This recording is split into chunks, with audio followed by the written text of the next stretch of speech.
Welcome back to the Deep Dive. I'm your host, and today we're doing something that sounds simple on the surface, but I promise you, by the end of this, your brain is going to be just a little bit rewired. I think that's a fair promise. Usually, today, our source material is, well, it's a list. It is a list, but it's not just any list. It's a catalog of 100 sentences. 100. And every single one of them pivots around a single tiny three-letter word. The word is may, M-A-Y. And I'll be honest, when I first saw this topic, I thought, okay, a grammar lesson. Is this going to be a bit dry? It's a common reaction. But then I started really reading the examples, and I realized this isn't really about grammar at all. It's about psychology. It's about power. It's about politeness. Exactly. May is what linguists call a modal verb, but I like to think of it as the diplomat of the English language. The diplomat. I like that. It's the bridge between what is and what is not. It's the word we use when we want to be polite, when we want to cover our backs legally, or, well, when we want to cast a spell. A spell. Okay, you have to explain that. In a way, yes. We'll definitely get to that. But the mission today is to go through these 100 examples, a full marathon. We are going to act as your guides, taking these sentences apart to show you how this tiny word completely alters the social dynamic of a room. Or the legal standing of a contract, or even the accuracy of a scientific claim. Precisely. I love it. So I'll be the facilitator here. I'll present these sentences, and you can give us the deep dive analysis, not just what it means, but why we say it that way, the nuance. Sounds like a plan. Let's do it. Okay, let's jump right into section 1.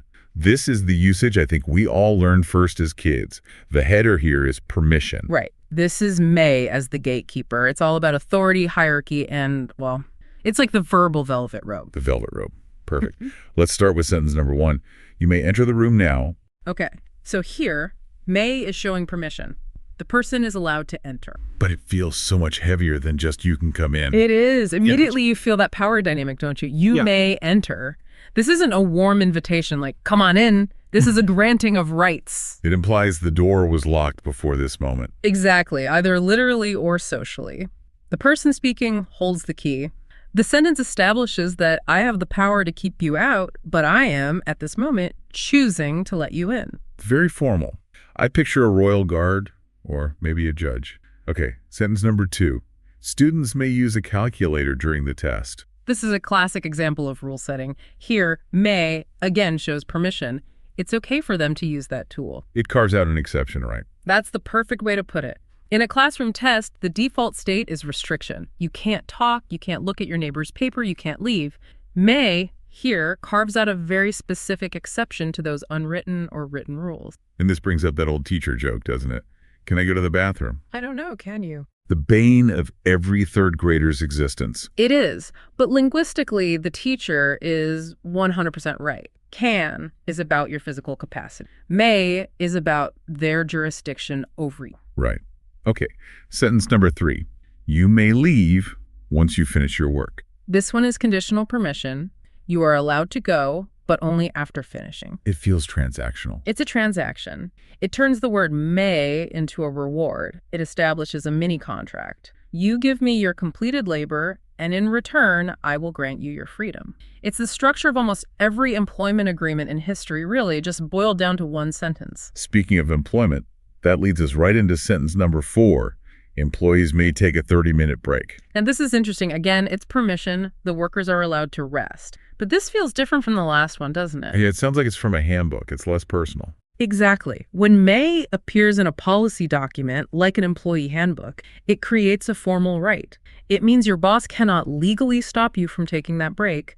It shifts from being a personal favor from a superior to a systemic entitlement. So it's a protection, in a way. A huge protection. All right, number 5. Visitors may park in the designated area. This is spatial permission. Parking is allowed in that specific spot. We see this on signs everywhere. It's defining boundaries. It is. And what's really interesting here is the subtext. The sign doesn't have to say, don't park anywhere else. The word may does that work for you. By designating a may zone, it implies that everywhere else is a may not zone. It creates a safe zone in a landscape of prohibition. Beautifully put. Sentence number 6. You may borrow my book. This is interpersonal permission. I am allowing you to take my book for a little while. This feels much warmer. It's warmer, but it still has a subtle power dynamic. It creates a small social debt.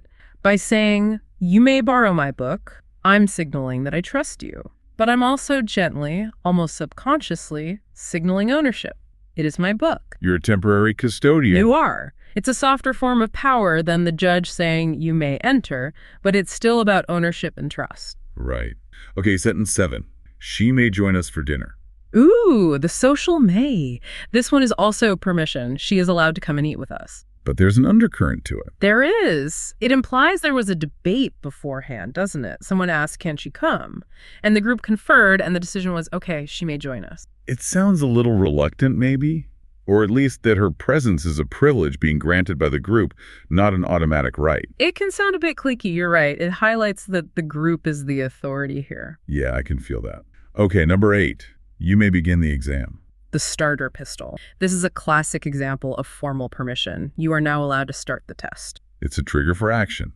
It absolutely is. In a high-stakes, high-tension environment like an exam hall, everyone is frozen, waiting. This specific linguistic key is turned, and it transforms the silence of the room into the sound of furious scribbling. It's what some people call a performative utterance, right? Saying it makes it so. That's it exactly. The reality of the room changes the second that sentence is spoken. Okay, number 9. Participants may ask questions at the end. Here may shows structural permission. Questions are allowed, but only after the talk. This is all about traffic control. It is. It's managing the flow of information. It's a way for the speaker to say, your curiosity is welcome and I value it, but your timing must submit to my schedule. It keeps the presentation on track. And rounding out our first section, number 10. Children may play outside after lunch. And we are back to the parental dynamic. Oh. This is permission, of course. The kids are allowed to go out later. It's that reward structure again. It's the reward structure. Food first, then play. It reinforces the hierarchy that the adult is in control of the child's time and activities. So yeah, in this whole first block of 10, may is really the badge of the authority figure. Okay, that makes a lot of sense. So we're leaving the world of rules and authority. Let's unpack the next section. We are shifting gears completely. Section 2 is possibility. Right. We're moving from the world of human control into the world of the unknown. This is where may becomes the favorite word of the gambler, the meteorologist, and the corporate lawyer. Okay. Sentence 11, it may rain this afternoon. And here we go. Here, may shows possibility. Rain might happen later. This has to be one of the most common uses of the word. I would bet on it. It may rain. Now, notice the safety in that sentence. William. If a weather forecaster says it will rain and then it's sunny, he's a liar. People get angry. Right. But if he says it may rain and it stays sunny, he's still technically correct. The possibility existed even if it didn't happen. May is the ultimate shield against being wrong. It's a hedge. It's a professional hedge. Okay, sentence 12. The train may arrive late. This is a function of possibility again. The train might not be on time. But psychologically, it's about expectation management. Right. If you're standing on that platform and you hear that announcement, your whole mood changes. The sentence tells you to lower your standards. It introduces a bit of anxiety for sure, but it also absolves the train company of total failure. They warned you. You can't be that mad when it finally pulls in 20 minutes late. Okay. Sentence 13. She may not attend the meeting. This one is about the possibility of a person's action. It's possible she will miss the meeting. This one feels tricky. There could be so many reasons. That's why may is so useful here. Is she sick? Is she purposefully skipping it? Is she just stuck in traffic? May covers all those bases without revealing the specific reason. It respects her privacy while still flagging her potential absence for the group. It's efficient. All right, sentence 14. The results may vary. The ultimate corporate disclaimer. Here, may expresses possibility. The outcomes could be different. You see this on every weight loss ad, every hair growth shampoo, every investment prospectus. It's the legal get-out-of-jail-free card. Totally. It is legal armor. It implies that the amazing result you see on screen is, an outlier. It's not the norm. By saying results may vary, they are legally admitting that their product might do absolutely nothing for you, and you can't sue them for it. It's such a powerful little phrase. All right. Okay, number 15. This plan may succeed. This is optimistic possibility. There is a chance the plan will. But it's cautious, isn't it? It feels like whoever is saying this isn't popping the champagne just yet. Not at all. And notice it's not "this plan should succeed," it's "may." It acknowledges, as we said before, the chaos of the universe. It's the language of a cautious general or that nervous CEO. It's designed to inspire hope, but keep a firm foot on the brake. Right. Manage those expectations again. Sentence 16. He may forget the appointment. This is about anticipating human error. It's a form of possibility. It's possible he will not remember. This sounds like a sentence spoken by someone who knows he very well. I think so too. It's predicting a known flaw or a tendency. It's a strategic observation. It's not just a guess, it's a prompt. It suggests that we probably need a backup plan, like sending a reminder text. That makes sense. Sentence 17. The medicine may cause side effects. This is possibility as mandatory disclosure. The drug could make you feel sick. The voice on the TV ad speaking at 1,000,000 miles an hour. That's the one. The FDA and other regulatory bodies require this specific may. Even if only one person in 1,000,000 gets a headache from it, they have to say it may cause headaches. And what does that do legally? It places the burden of risk squarely onto you, the consumer. You heard the warning, you swallowed the pill, you have officially accepted the may. Okay, sentence 18. Prices may increase next month. Here, may signals a future possibility. Things could get more expensive, but this isn't just a neutral prediction. It's a sales tactic. It's a call to action disguised as a prediction. It creates urgency. It screams, buy now because the future is more expensive. It's a classic sales tactic leveraging the fear of missing out, or FOMO. Sentence 19. The road may be closed. This is logistical possibility or logistical uncertainty. It is possible the street is blocked. And this one changes your behavior immediately. Instantly. If the road is closed, you turn around. But if it may be closed, you pull over, you check your GPS, you look for an alternate route. You don't just drive on blindly. The word may here triggers a search for more information. Okay, and the last one in this section, number 20. They may move to another city. This is the may of speculative possibility. There is a chance they will relocate. It's gossip. It's the language of rumor and speculation. We don't know for sure. Maybe we overheard something. But we're discussing the potential trajectory of someone's life. May allows us to have that conversation without, stating something as a hard fact that could be wrong. It's another shield. So we've done permission, the mother may I, and possibility, the it might rain. Now, section 3 is uncertainty and probability. How is this different? It's a subtle shift. It's very nuanced. Possibility is often about the external world, the rain, the trains, the roads. Probability and uncertainty are often more about the speaker's internal state. It's about our confidence levels. Okay. The nuance of being unsure. Let's see. Sentence 21. The patient may recover soon. This is about probability. There is a good chance of them getting better. This is a medical prognosis. And doctors rarely deal in absolutes. Almost never, because the human body is just too unpredictable. Saying the patient will recover is a dangerous promise. May recover offers real comfort to the family without promising a miracle. It carefully balances hope with clinical reality. Sentence 22. This solution may not work. This is about uncertainty. We are not sure if this will fix the problem. It feels like a very political way to phrase something in a meeting. It's the prudent realist approach. In a business meeting, if you stand up and say, this won't work, you sound like a cynic, a naysayer. Right, you're shutting it down. But if you say, this may not work, you sound constructive. You're flagging a potential risk without shooting down the entire idea. It provides a soft landing for negative feedback. Okay, sentence 23. She may already know the answer. This expresses probability. It is likely she knows it right now. This one is about speculating on what's inside another person's mind. It is. And we can never truly know what someone else knows. May is the word that bridges that gap between our mind and theirs. It suggests that we should be careful not to mansplain or over-explain something because she might already be 10 steps ahead of us. A very useful social tool. Okay, 24. The company may expand next year. This is about future probability. Growing the business is possible soon. This is a forward-looking ambition. You hear this in shareholder meetings or press release? All the time. It signals growth and ambition, which is good for morale and the stock price, but it doesn't actually commit to the capital expenditure just yet. You're not signing the lease for the new building. You're just saying you may sign it. It's a calculated statement. Okay, 25. He may be in home now. This shows uncertainty. I think he is home, but I am not totally sure. I picture someone staring at their phone, wondering whether to call or text. Me too. He may be at home implies a quick mental calculation of the time of day, his usual habits, traffic patterns, his location. It's a deduction based on available evidence. Sentence 26.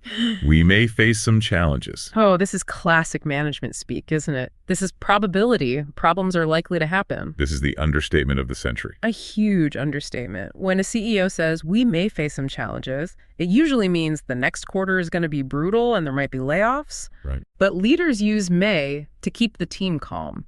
It frames the impending disaster as a mere possibility, as something we can handle, rather than a guaranteed catastrophe that would cause a panic. Sentence 27.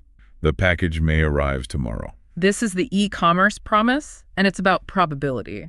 The delivery might come the next day.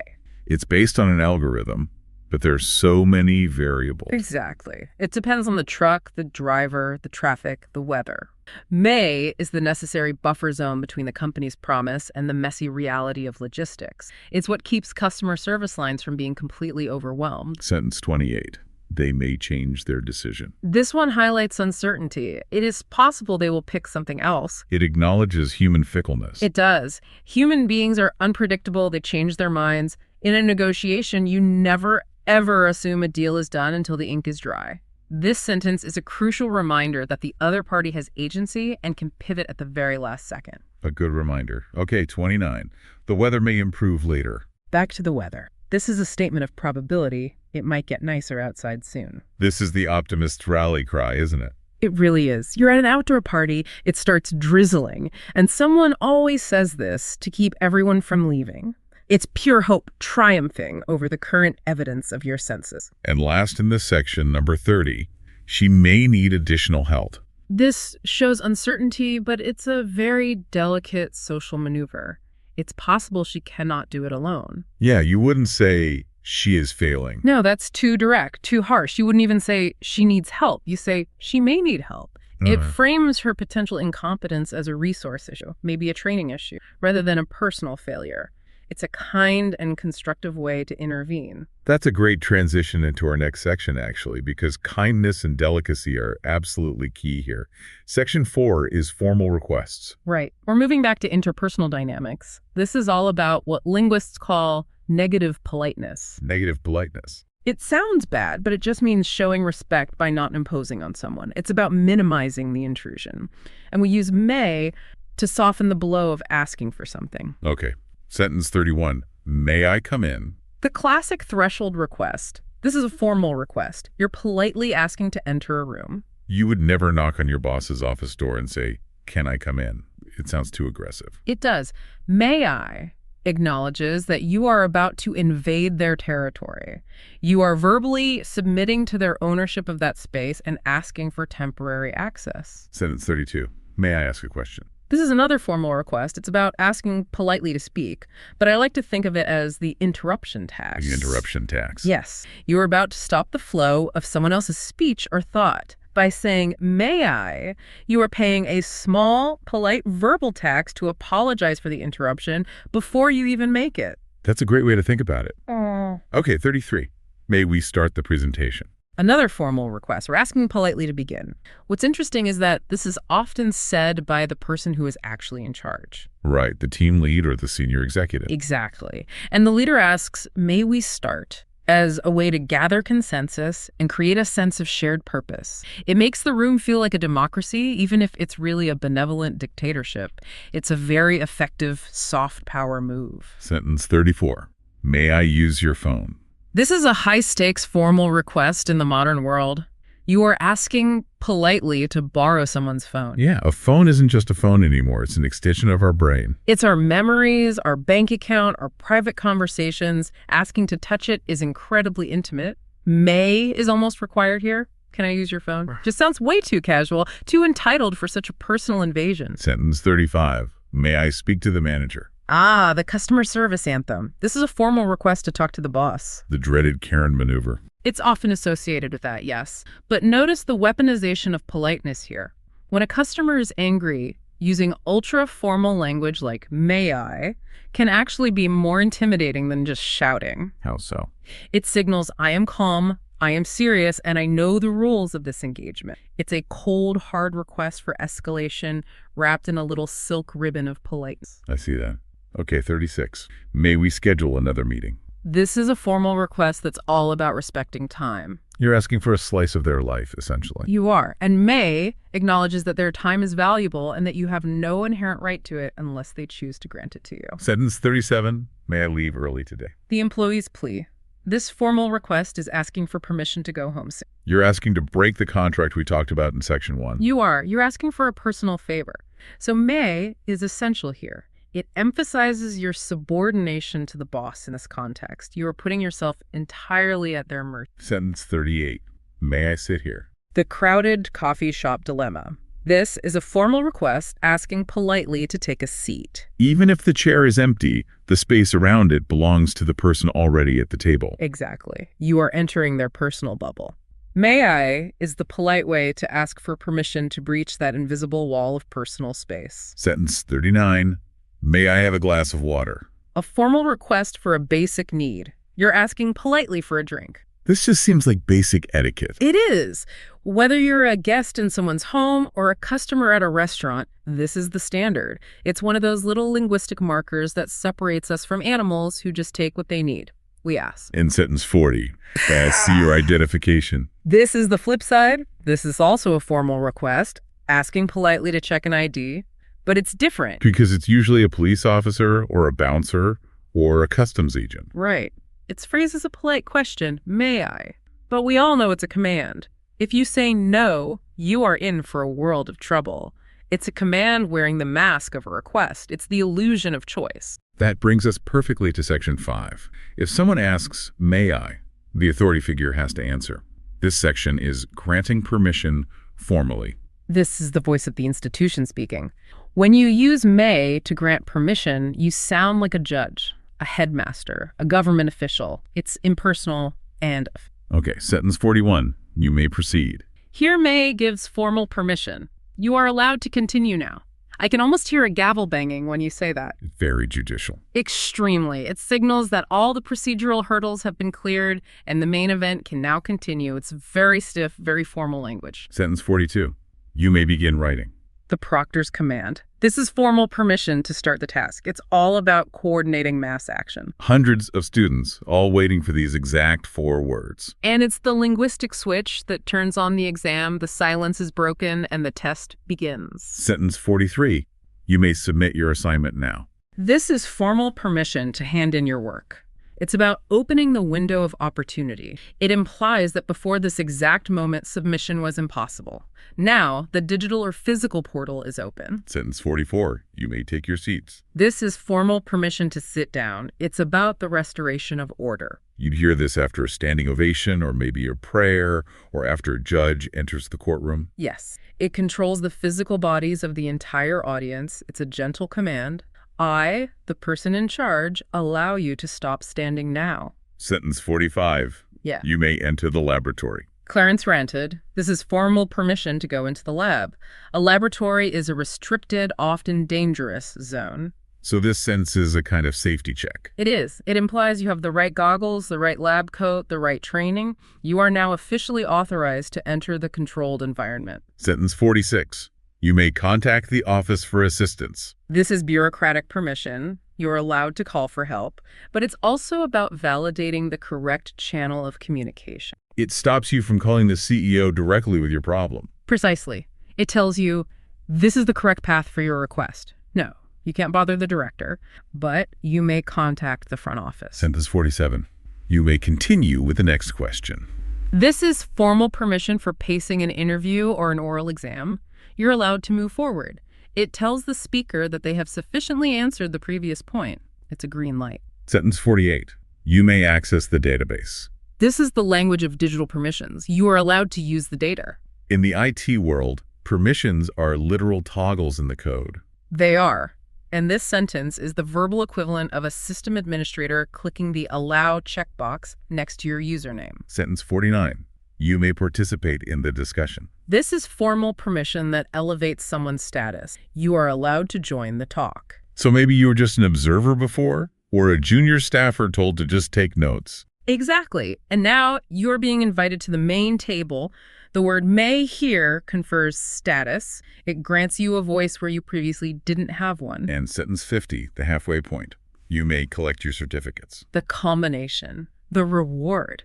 This is formal permission to pick up your awards. The word may here signifies the end of the struggle and the official receipt of the prize. It's a very happy, formal may. We are halfway through, 50 sentences down, and now we take a turn into what I think is my favorite section.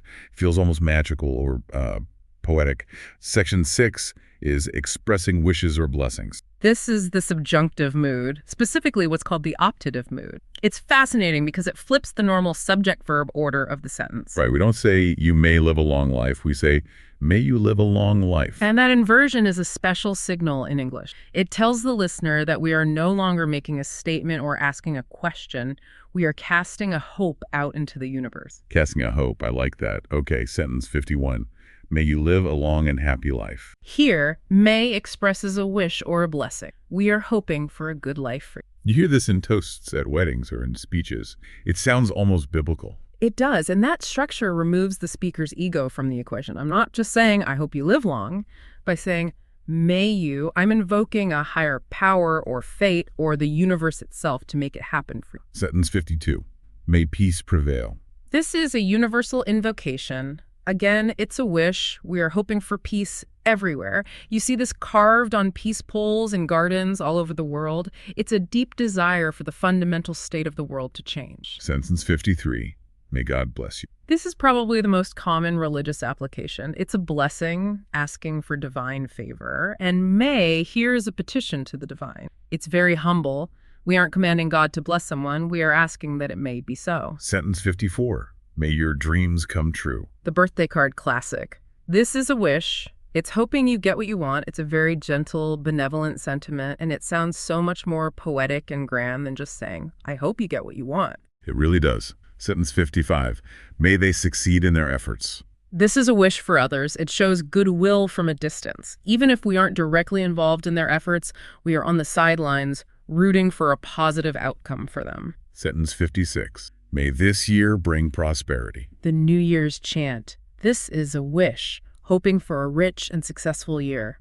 We're personifying the year, treating it like an entity that can bring gifts. May is our invitation for the year to be kind to us. Sentence 57.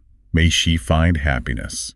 This one is a wish, but there's often a little touch of melancholy to it, don't you think? Yeah, I feel that. You might say this about someone who has moved away or maybe someone you've broken up with. Exactly. It's a way of releasing them with a blessing. It can mean, I can't be the one to make her happy, but may she find it somewhere. Sentence 58. May we achieve our goals. A collective rally. This wish is about hoping we reach our targets. It binds the group together in a shared hope for the future. It's very motivational. Sentence 59. I knew you would get to this one. Yeah. May the force be with you. We had to. This is a famous wish for luck and power. And Star Wars used this archaic grammar structure on purpose. It was a brilliant choice. Why do you think so? Because it makes the Jedi sound like an ancient order of warrior monks. If Obi-Wan had said, hey, Luke, I hope the Force is with you, it would sound like a modern casual email. Yeah. But may the Force be with you sounds timeless. It sounds mythic. It has real gravitas. It really does. Okay, the last one for this section, number 60. May justice be served. This is a powerful wish, a cry for righteousness. It's often said when the outcome of a trial or a conflict is uncertain, we are appealing to the universe or to a higher principle to balance the scales correctly. From the mystical and the mythic to the microscopic. Section 7 is academic and scientific usage. This is where May puts on its lab coat. And this is where it performs one of its most important functions. In science and academia, this is called hedging. Hedging, like we talked about with the weather. Exactly. In science, you almost never say X causes Y because there is always a weird exception, always a confounding variable. If you speak in absolutes, a single counterexample can discredit your entire career. May is the mark of a careful, precise, and honest. Okay, sentence 61. High temperatures may damage the cells. This is academic possibility. Heat has the potential to hurt cells. It doesn't say it will in every single case. Maybe some cells are more resilient. Maybe the duration of the exposure is short. May acknowledges the known mechanism of damage without overstating the guarantee of the result. It's a kind of precise and accurate. Sentence 62. Lack of sleep may affect memory. Another case of academic possibility. We know being tired can hurt your brain function, but does it affect everyone's memory in the exact same way every single time? Probably not. May protects the scientific claim from being disproven by a single outlier who functions fine on 4 hours of. Sentence 63. Excess sugar may lead to health problems. Here, May shows academic possibility. Too much sugar can make you sick. This is about the causal link. We all know sugar is generally bad for us, but we can't say sugar kills you because my grandfather ate a candy bar every day and lived to be 95. Right. May lead to, correctly, accounts for all the other factors like genetics, exercise, and overall lifestyle. Sentence 64. Stress may increase blood pressure. This describes a physiological possibility. Stress can cause heart strain.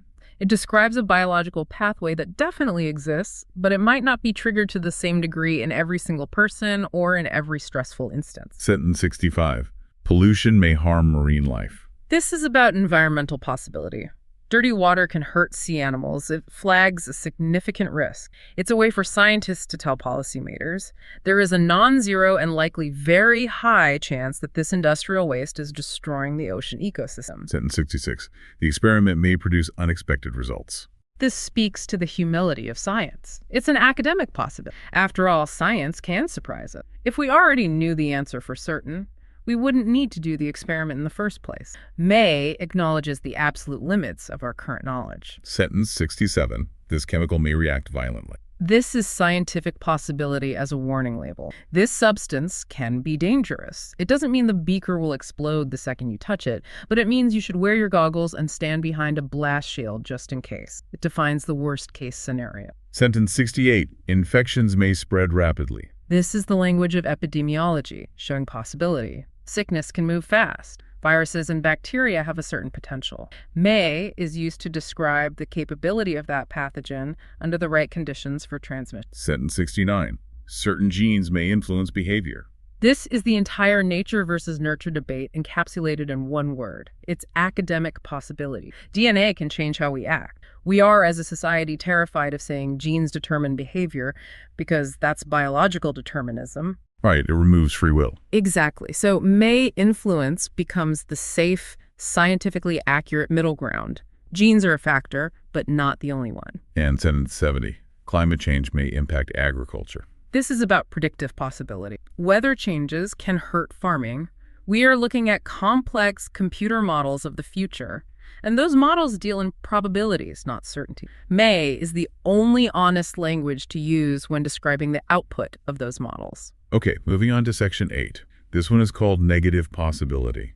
This is where we look at what might not happen. Right, and this can be a bit tricky because may not is ambiguous in English. It can mean you are forbidden, which is about permission.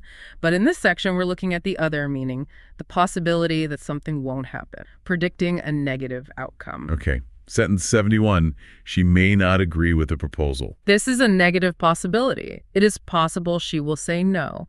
It's a way to prepare for rejection. You're softening the potential blow for the person who worked hard on the proposal. You're saying, don't get your hopes up too high just yet. Sentence 72, he may not understand the instructions. This identifies a potential gap. It's a negative possibility. Maybe he is confused. This is a diagnostic sentence. It suggests either the instructions are poorly written or that he needs some extra clarification. Sentence 73, they may not finish on time. The project manager's recurring nightmare. This is a negative possibility. It is possible they will be late. It's a red flag that you raise early in a project. It's meant to prompt an immediate discussion about resources, scope, or deadlines. Sentence 74, the device may not function properly. This is about troubleshooting, a negative possibility. The machine might be broken. You often see this in manuals. If you do X, the device may not function properly. It explains the negative consequences of misuse or points to potential glitches. Sentence 75, we may not receive approval. This is managing expectations again, a negative possibility. It's possible they will say no to us. We did all the work, we submitted the forms, but the bureaucracy is a black box and it might still come back with a no. Sentence 76, the answer may not be correct. This is the voice of doubt. A negative possibility. The answer could be wrong. It's an invitation to re-verify your work. Let's double-check the math. I have a weird feeling about this. Sentence 77. The event may not take place. This is negative possibility about a future schedule. The event might be canceled. It puts everything and everyone involved into a state of limbo. Sentence 78. The signal may not reach this area. This describes a technical limitation. A negative possibility. The connection might be bad here. It explains the physical or technological boundaries of a system. Sentence 79, the policy may not apply here. This is about seeking an exception. It's a negative possibility. These rules might not work in this specific case. It's the sentence you use to open the door for a negotiation. You're saying rules are rules, but this might be a special circumstance. And sentence 80, she may not feel well today. This is empathy mixed with speculation, a negative possibility. It is possible she is sick. We're reading her body language. Maybe she looks pale or she's quiet. We use may because we aren't doctor and she hasn't actually told us. It's a general observation. All right, 2 sections left. Section 9 is hypothetical and conditional meaning. This feels like it's taking us back to logic class. If this, then that. It is logic, but may adds that crucial layer of uncertainty to the result. It's not a law of physics like if you drop a rock, it will fall. It's more like if you do this good thing, you might get a reward. It's motivational language. Sentence 81. If you hurry, you may catch the bus. This is a conditional use of may. Hurrying gives you a chance to get a ride. The possibility of catching the bus is the carrot on the stick. It's the incentive to start running. May creates the reason for the action. Sentence 82. With practice, you may improve your skills. This is the growth mindset in a sentence. It's conditional. Working hard leads to the possibility of getting better. It doesn't promise mastery. It doesn't say you will become a grandmaster, but it directly links effort to potential. It's the coach's promise. Sentence 83. If it clears up, we may go outside. This is a conditional statement where our plans are dependent on nature. Good weather means we can go out. Our plans are essentially held hostage by the weather. May makes the plan flexible and contingent. Sentence 84. With better planning, they may succeed. This is a conditional that's also a critique of the past. It implies they failed before because their planning was bad. It offers them a clear path to redemption. Sentence 85. If treated early, the patient may recover fully. This is the urgency of medicine, a conditional state. Quick medicine helps healing. Time is the critical variable. It's designed to pressure the patient to act now in order to secure the positive may outcome. Sentence 86. With investment, the company may grow rapidly. The startup pitch. This is a conditional. Money helps the business grow. Venture capitalists, they live on this sentence. They invest millions of dollars into that little word, may. Sentence 87. If he studies harder, he may pass. A conditional warning to the slacker. The outcome is being placed directly into his hands. It's his action or inaction that will determine the result. Sentence 88. With cooperation, we may complete the project. The call for unity. This conditional says working together helps us finish. It's a leader saying, alone we will fail, but together we may win. Sentence 89. If the data are accurate, the theory may hold true. This is conditional scientific skepticism. Correct facts support the idea. It attacks the premise of an argument. It says, I'm willing to believe your theory if and only if your foundational data is solid. And sentence 90. With rest, she may regain her strength. This is the prescription for burnout, a conditional. Sleeping helps her get strong. It frames rest not as laziness or a luxury, but as a necessary and active mechanism for recovery. We are in the home stretch. Our final section, section 10. This is polite suggestions. You call this the art of the velvet hammer. Oh, I do love that term, the velvet hammer. This is how you give orders to people who might outrank you, or how you correct someone without making them defensive or making them hate you. It's absolutely crucial for survival in any office environment. Okay, sentence 91 is a big one. You may want to reconsider your decision. This is a polite suggestion. It's a soft way to say, change your mind. But this is a danger signal. It is. If someone says this to you, you should stop whatever you are doing immediately. Immediately. It sounds like a gentle, casual suggestion, but what it really means is you are about to make a catastrophic mistake and drive us all off a cliff. It's a frantic 5-alarm warning disguised as a passing thought. Sentence 92. You may try restarting the system. The IT professional's gentle nudge. A polite... It's a soft idea for how to fix the... Instead of saying, you idiot, just turn it off and on again like everyone knows. Right. They say, you may try. It empowers the user to find the solution themselves, even though it's the most basic solution in the world. It's a masterclass in professional patience. Sentence 93. We may consider an alternative approach. This is a polite suggestion often used in brainstorming. It means, let's try a different way. But the subtext is often, your idea is really bad, and we need to find a new one before it's too late. That's usually the subtext. But notice the use of we and may. It makes the rejection feel collaborative and exploratory rather than confrontational. Sentence 94. You may consult a specialist. This polite suggestion is a way of saying, you should probably ask an expert, but it's also a polite way of passing the buck. Right. It means I've reached the limit of my expertise. I can't help you anymore, so please go find someone who can. But it sounds helpful and supportive. Exactly. Sentence 95. They may benefit from additional training. This is pure HR speak. It's a polite suggestion that means it would be good for them to learn more. This is code for they are incompetent at their job. It is. But you can't write incompetent in a formal performance review. So you write, may benefit from additional training. It's the go-to corporate euphemism. Sentence 96. You may review the material again. This is the gentle teacher's hint, a polite suggestion, which is a soft way of saying, study more. It means you got the answer wrong.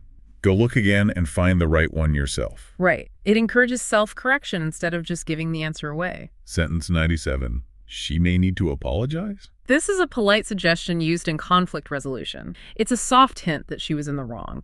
You're not ordering her to apologize. You are suggesting a path to peace. If she says sorry, this whole problem likely goes away. Sentence 98. We may explore other options. A polite suggestion that signals you've hit a dead end. This path is blocked. Let's pivot. It's a gentle way to admit defeat on one front and rally the troops to look in a new direction. Sentence 99. You may find this book helpful. This is a simple recommendation, a polite suggestion. I recommend reading this, but it's very low pressure. It's not a command. It says, take it or leave it, but I found value here, and maybe you will too. And finally, sentence 100. He may wish to speak privately. This is the ultimate polite cue to leave the room. It's a polite suggestion, a hint that he wants to be alone with someone. It's a very slick social move. How so? Because you're not saying get out. You are reading the mind of the third party and speaking for them to save everyone the embarrassment of having to ask you to leave directly. It's very considerate. Wow. 100 sentences. We actually did it. We did. And looking back over the list, it's just incredible how much work that one little word is doing in our language. It really is. I mean, we started with the may I go to the bathroom of a child asking for permission. Went through the it may rain of the meteorologist, the you may proceed of the judge. The may the force be with you of the Jedi Master, and ended with the passive-aggressive you may want to reconsider of the corporate middle manager. It covers the entire spectrum of human experience: authority, uncertainty, hope, scientific precision, and delicate social maneuvering. So after all that, what's the big takeaway here? What is may really all about? For me, the big idea is that may is the word of civilization. Animals don't use may. They just do or they don't. They can or they can't. That's a fascinating point. The word may requires a theory of mind. It requires understanding that other people have rights and boundaries, that the future is fundamentally uncertain, and that we constantly need to negotiate our space in the world. It's the bridge between the hard, cold facts of reality and the soft, warm, complex nuances of human interaction. That is beautiful. So to our listener, the next time you write an email or you ask for a favor or you just look at a cloud in the sky, take a second to notice the may. It's doing so much more work than you think. It may just be the most important word you use today. I see what you did there. Thanks for listening to this Marathon Deep Dive. We'll see you next time. You may now stop the recording. Perfect ending. Bye, everyone.